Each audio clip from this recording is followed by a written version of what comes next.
And welcome to the Administration, Finance, and Recreation and Parks Committee meeting for November 9th, 2021. I am Randy Knighton, City Administrator. I would like to acknowledge the elected officials present, Mayor Lori Henry, Council Member Christine Hall, Council Member Matt Judy, and Council Member Marie Wilsey. For the public and for the record, the purpose of committee meetings are for the city departments to convey information to the mayor and council and discuss initiatives listed on the published agenda. By ordinance, the committee consists of the mayor, members of city council, and the city administrator. The ordinance mandates the city administrator as the chair of committee meetings. This is a public meeting, but not a public hearing. Therefore, while the meeting is open to the public, we do not take public comments or questions during committee meetings.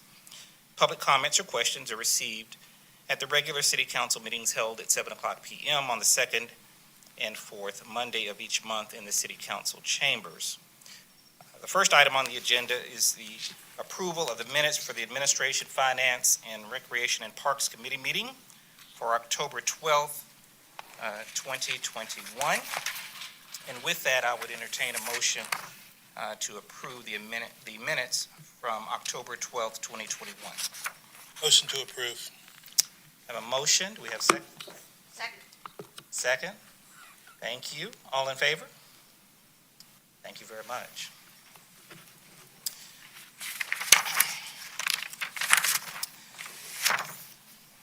First regularly scheduled item we have is from administration, and this is a consideration for the mayor and/or city administrator to execute an agreement to accept the Georgia Public Safety Officials and First Responders Supplement Grant and consideration to fund a local supplement for part-time public safety employees. Mr. Fisher. Thank you, Mr. Knighton. So the state of Georgia has sent out a grant opportunity for full-time public safety officials and first responders. It's a grant to be able to give them $1,000 supplemental pay for their work during COVID. It includes law enforcement officers, probation officers, marshals, 911 communication officers, firefighters, emergency medical service workers, and others that are in that field, basically those that are post-certified or first responders.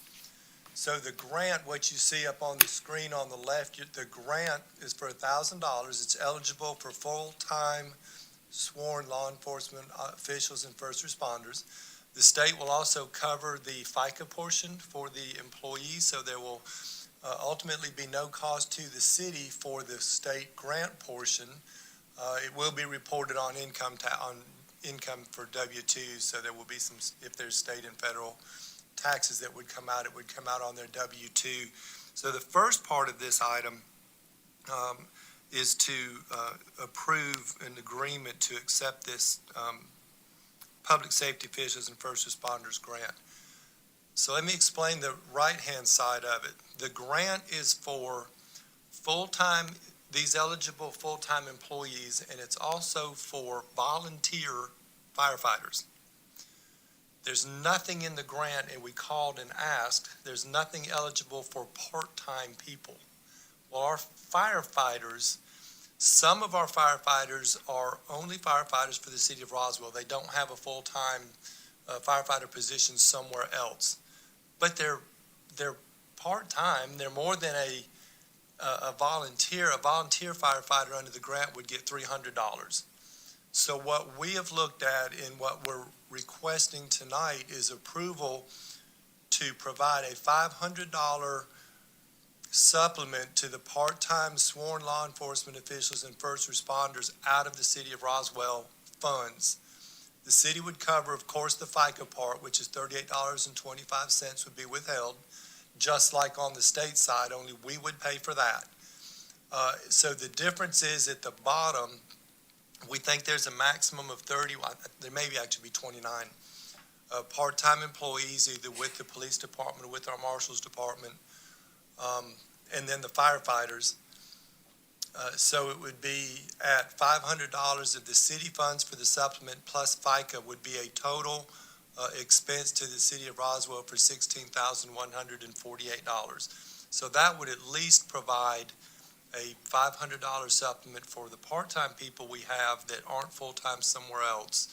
And then the other police officers and people that are full-time would still go through the state. So it's kind of a two-part request on this item, but we're just asking to move forward to be able to accept the state grant and also use $16,148 maximum out of the city funds to cover the part-time portion. All right, thank you, Mr. Fisher. Any comments, questions, or clarifications needed from the elected body? Okay, all right, good. All right, this is an item that we are requesting a committee vote. So with that, I will entertain a motion. Motion to Move this approve. forward. Yes. Motion to approve. Okay, thank you, sir. Second. Any further discussion? All those in favor? Thank you. Thank you all for that.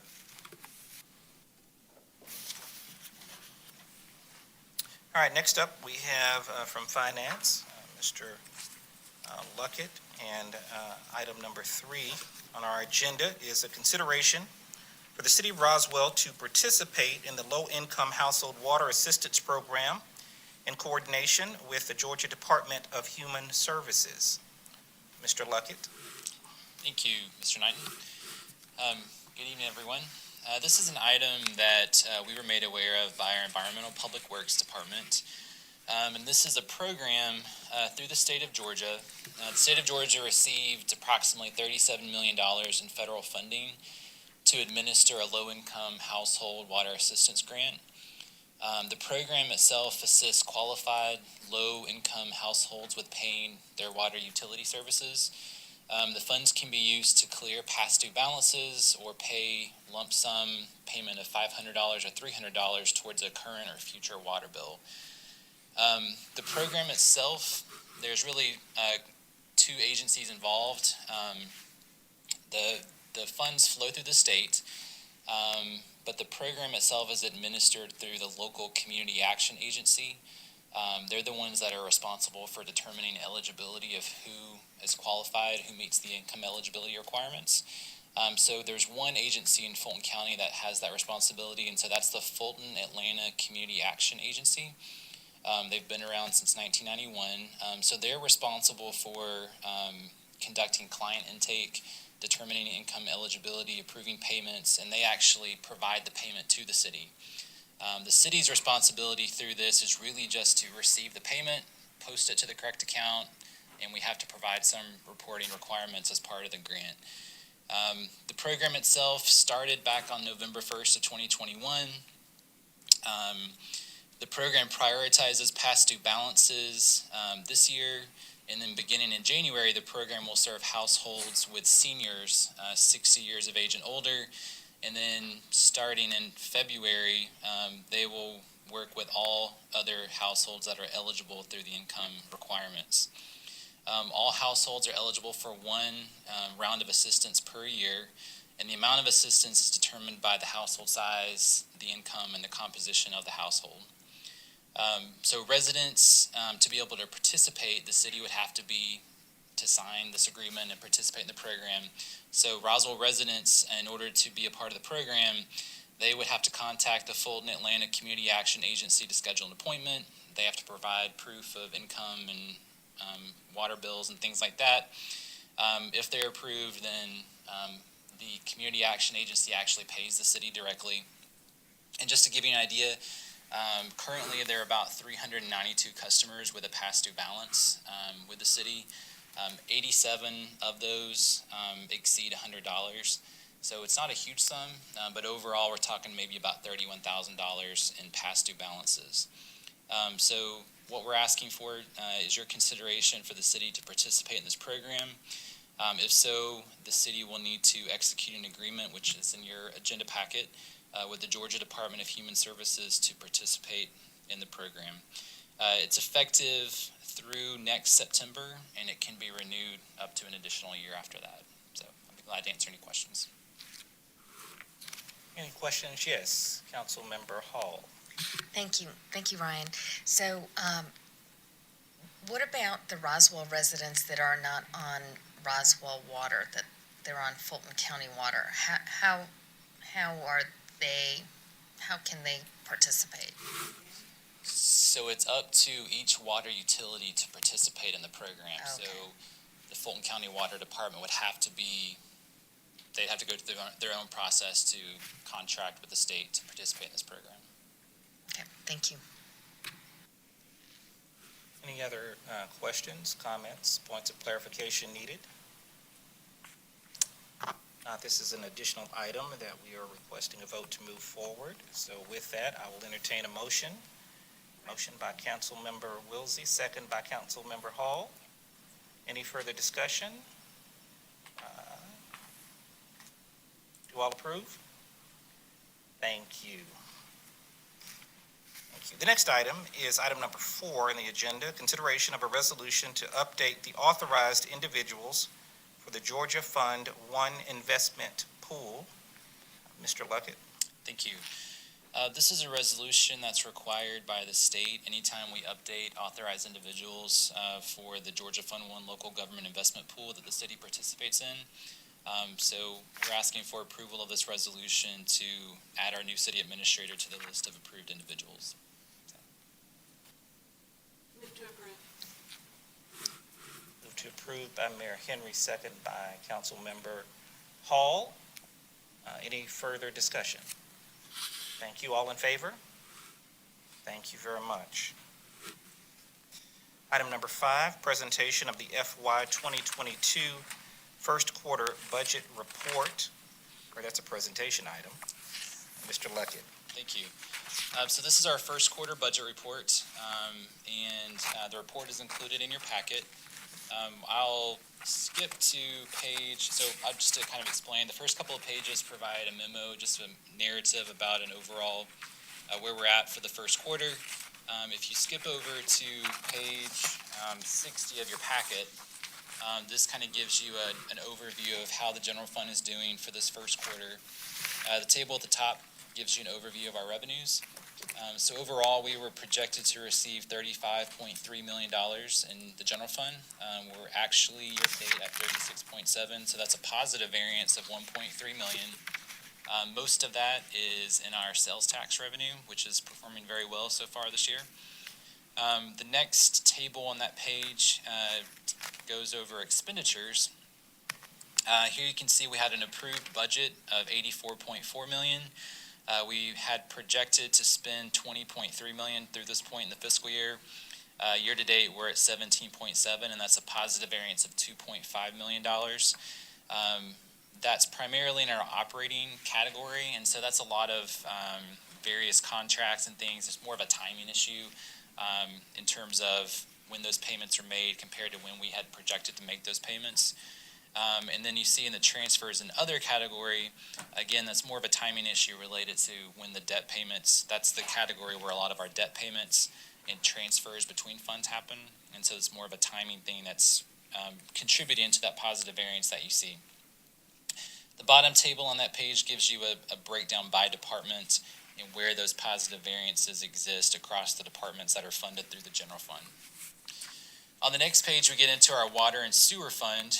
Here you can see at the top two graphs there, we had projected revenues of $1.3 million, and to date we've received $1.5 million, so we have a positive variance there.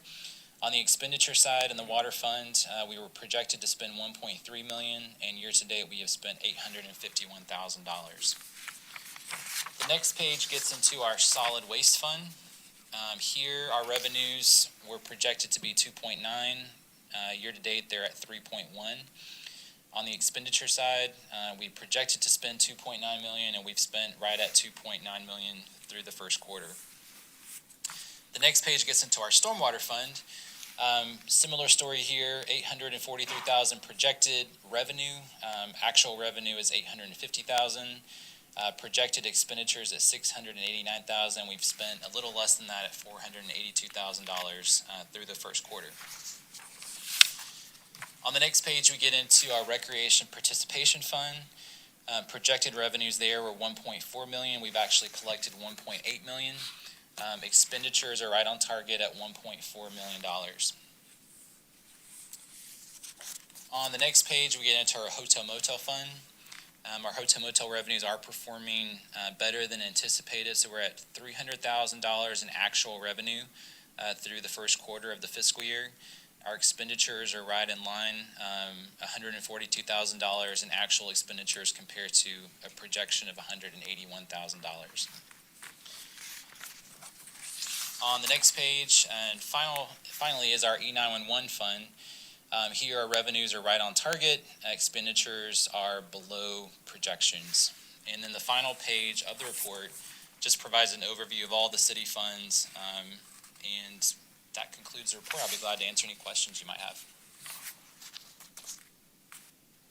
Any questions for Mr. Luckett regarding the first quarter budget report? I would just like to thank you and the finance department. You do a great job and very thorough reports. And we certainly do appreciate it. Thank you. We have a great team. Yes, Council Member Wilsey? Revenue. I know that this is basically a percentage, no negotiated percentage of Fulton County-wide sales tax, is that correct? Right. And do you know what it's projected to do? Is it projected to stay on an upward trajectory over the next 6 to 9 months? Do you have any idea? I would say it's hard to tell. I would say that in any typical year pre-COVID, we could probably give you a better idea. I feel like it still kind of seems like we're functioning in kind of uncharted waters, just because of the pent-up demand for goods. And I've seen some reports of, that once that demand is going to eventually kind of diminish somewhat. When that happens, it's hard to know. So we're trying to be as conservative as we can, because although we're seeing double-digit growth compared to the prior year, we don't think that's sustainable and something that's going to continue in the future. But at some point, we're going to kind of get back on a level track that's comparable to what we've been at in previous years. Right. Okay, great. Thank you. Thanks. Any further questions for Mr. Luckett regarding the first quarter budget report? All right, seeing none, we'll move to the next item. That's a presentation of the FY 2022 first quarter investment report. Mr. Luckett. Thank you. So as you know, the city does have an investment program where we try to maximize any funds that are idle in terms of maybe our reserve funds or other funds that have been approved or allocated by council but have not yet been spent. And so you all have approved an investment policy for the city, and we abide by that policy when it comes to determining what options there are for the city to maximize funds that we have on hand. And as you can see on page 2 or page 70 of your packet, the city's investment objectives are listed there in order of priority: are safety, compliance, liquidity, and income. At the bottom of page 70, you'll see kind of the current status of our overall portfolio. So as of September 30th, 2021, the portfolio as a whole was earning 60 basis points. That's compared to the 1-year treasury, which was at 7 basis points. If you go to the next page, page 71, at the top of that page will give you kind of a graphical representation of that trend over the past year. And so you can see for the month of September, the city's earning, again, about 53 basis points more than the 1-year treasury benchmark. At the bottom of that page, we provide a pie chart that kind of shows you the breakdown of the various instruments that the city uses in terms of our investment portfolio. The bulk of our investments the bulk of our money currently is within our bank deposits. 35%. We have 22% invested in federal agencies, 13% in Georgia Fund 1, the local government investment pool, 8% in CDs, 17% in U.S. Treasury bonds, 4% in our money market accounts, and 1% in municipal bonds. On page 72, this kind of gives you a little more detail within those categories of the breakdown of all those funds and the percentage that makes up of the total. So you can see as a whole, the city had about $133 million on hand through the first quarter, and then we can see that across those various components where that was invested. At the bottom of that page, again, is a graphical representation of the past year and how those funds have been invested across our various options that we have there. Moving on to the next page, page 73, the chart at the top gives you an idea of our overall liquidity within our portfolio. So overall, the portfolio has an average length of maturity of 2 years. And you can see the various instruments that we utilize, the effective rate of return. So we're kind of getting the biggest return when it comes to our money on CDs and federal agencies. CDs would be the ones that we bought a couple of years ago that were higher in interest rate, not really ones that we bought recently. But overall, our portfolio has a 2-year average length of maturity, and again, earning 60 basis points. The next section at the bottom of page 73 kind of gives you a schedule over the next 5 years of when all of these investments would be maturing. And then if you go to the next couple of pages, it gives you a detailed listing of all of the various investments that are owned by the city. So we get into all the individual CDs, the agency bonds, as well as the U.S. Treasury bonds, municipal bonds, and then our bank deposits and local government investment pool. So I'll be glad to answer any questions. Any questions regarding the first quarter investment report? All right, seeing none. Thank you very much, Mr. Luckett.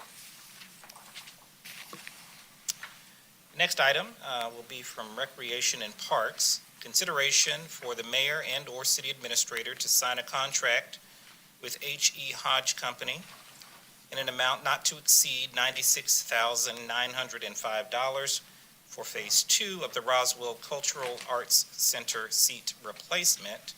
Mr. Stephen Malone, Deputy Director of Recreation, Parks, Historic, and Cultural Affairs, will be presenting that item. Good evening. Mr. Malone, go ahead, please. Thank you. Appreciate it. Good evening. As you stated, this item is for consideration for Phase 2 of the Cultural Arts Center seat replacement. To give you a little background, in fiscal year 2020, we had a budget allocation of $65,000 to complete Phase 1 of that project, which was approximately 252 seats of the Cultural Arts Center.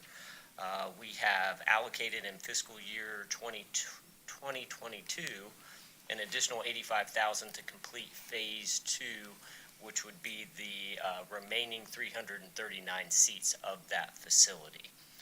After going through the procurement process, the RFP process, we have found the vendor through that process, which is H.E. Hodge Company. That is actually the company that completed Phase 1 of this project.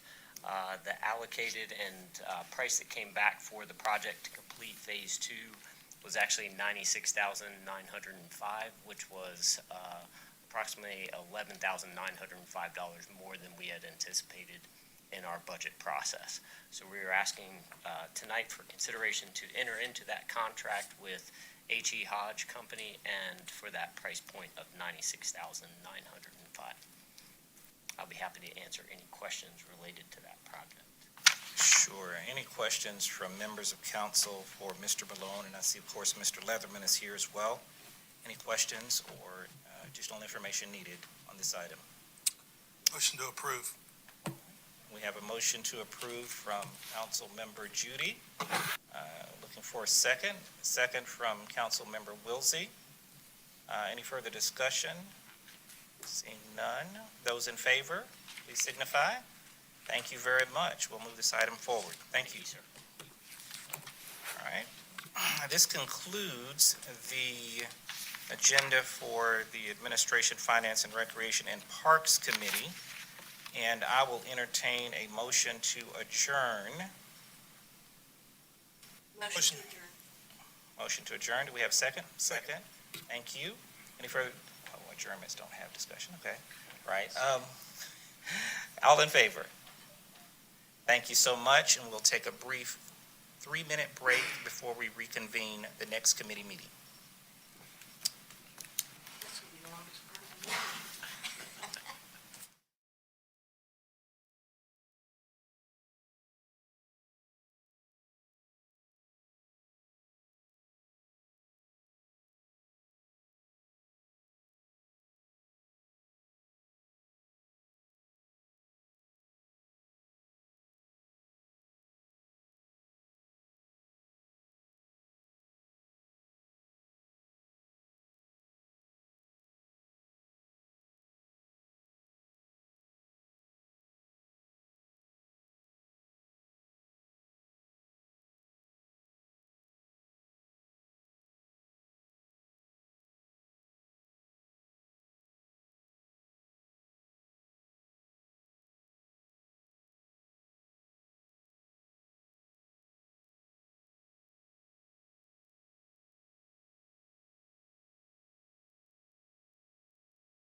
committee meeting for November 9th, 2021.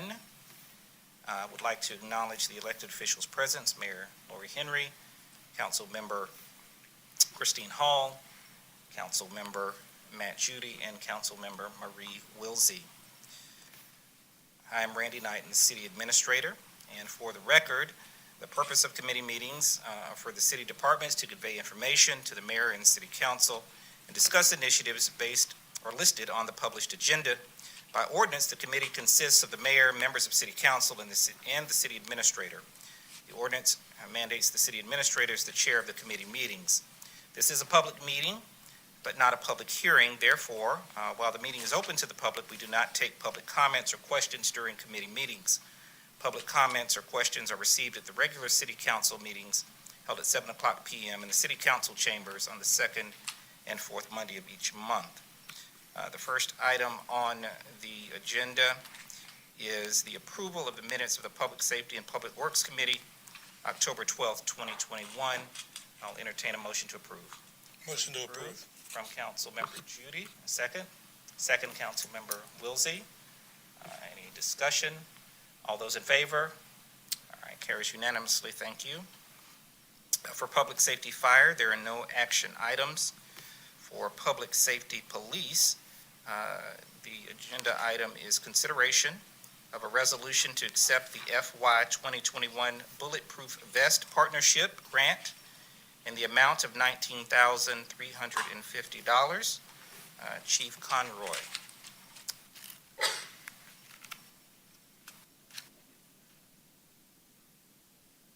All right, good evening, Mayor, City Council. So tonight I have three agenda items. They're all resolutions for accepting grants for the police department. The first item is the fiscal year 2021 Bulletproof Vest Partnership Grant in the amount of $19,350. This is a grant from the U.S. Department of Justice, Bureau of Justice Assistance, in the amount of $19,350 to partially fund the purchase of ballistic vests for law enforcement officers. This grant will fund 50 vests at the cost of $774 per vest. The financial impact to the city, there is a match for this grant.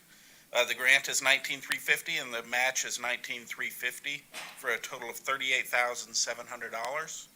The required matching funds are available in the police department's machinery equipment operating budget.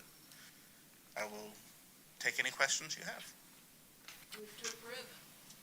Move to approve. We have a motion to approve. Second. Second from Councilmember Judy. Any further discussion? All in favor? All right, we'll move that forward. Next item will be the consideration of a resolution to accept a 2021 State Homeland Security Program grant. Chief Conroy. So this is the 2021 State Homeland Security Program grant provided by the Department of Homeland Security, FEMA, in the amount of $3,000. This grant goes towards our explosive ordnance detection canine team, and this particular grant would be used to purchase canine food, veterinary care, and other supplies for the Roswell Police Department's explosive ordnance detection canine, who you all know as ALF. Motion to approve. All right, motion to approve by Councilmember Judy. Second Councilmember Wilsey. Any further discussion? All in favor? Thank you very much. We'll move that item forward as well. And then the next item is a consideration of a resolution to accept the FY 2021 Justice Assistance Grant to purchase a digital forensic workstation and a one-year service agreement. Chief Conroy. Okay, this is the 2021 Justice Assistance. We call this the JAG grant.